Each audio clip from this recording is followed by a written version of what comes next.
Hey, salut à tous, bienvenue à Question Auto. C'est l'heure tant attendue du pour et du contre de la BMW i3.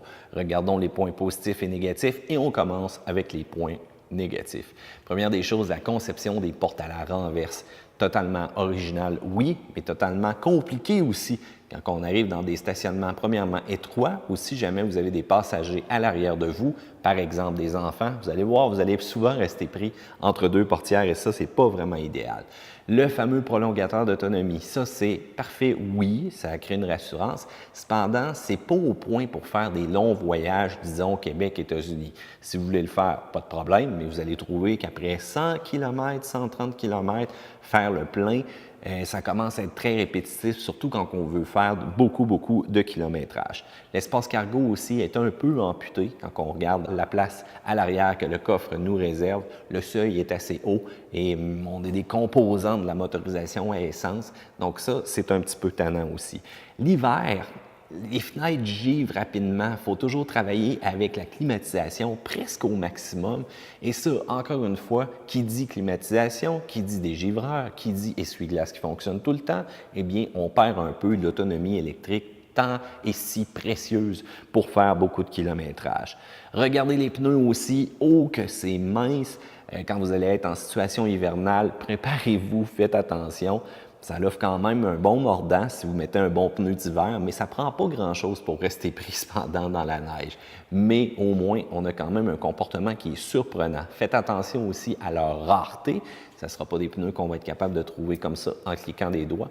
Et souvent aussi, ils risquent d'être quand même un petit peu plus chers, surtout dans des dimensions assez impressionnante comme celle-ci. Un dernier point aussi, c'est le son, le confort. C'est très bien en général. Cependant, lorsqu'on va arriver à une charge très faible au niveau de la batterie, c'est le prolongateur d'autonomie qui embarque.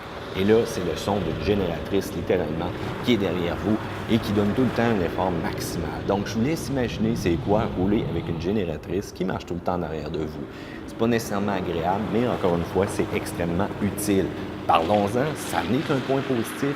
Ce fameux prolongateur-là, il va rassurer les gens parce que notre préoccupation première habituellement avec les véhicules électriques, c'est l'autonomie.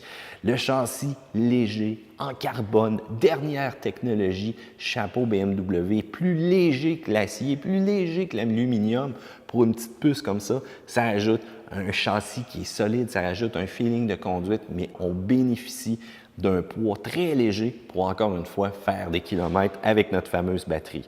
L'intérieur, avec une architecture totalement unique, chapeau, ça c'est un gros 10 sur 10. La position de conduite aussi qui est ajustable en plusieurs points.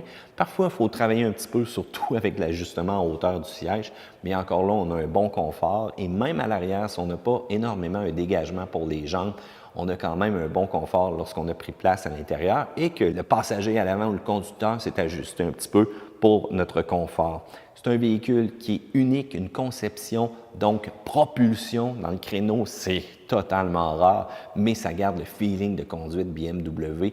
On aime le côté agilité, on aime le côté qui nous donne un feeling quand on est en mode conduite sportive. Et si vous ne me croyez pas, oui, on est capable d'avoir du fun avec un véhicule électrique comme celui-ci. Pour ceux-là qui seraient inquiets côté garantie, on parle de 8 ans, 160 000 km sur la batterie. Un véhicule très technologique, BMW a mis le paquet.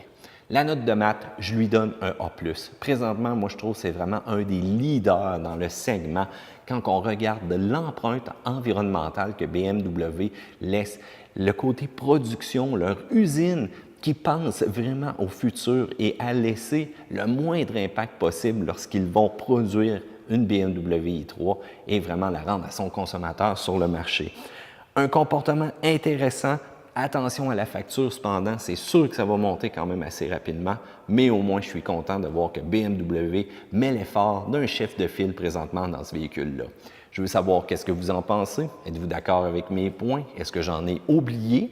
Est-ce que vous pensez aussi être en désaccord avec un de celui-ci? Eh bien, gênez-vous pas, section commentaires, c'est en bas que ça se passe. Faites un pouce en l'air si vous aimez cette vidéo-là. La playlist aussi, avec d'autres vidéos de la i3, encore une fois, dans la description en dessous. S'abonner, clique là.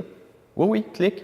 Donc, abonne-toi à la chaîne de Questions Auto pour d'autres vidéos parce qu'on n'a pas terminé d'en produire. À plus!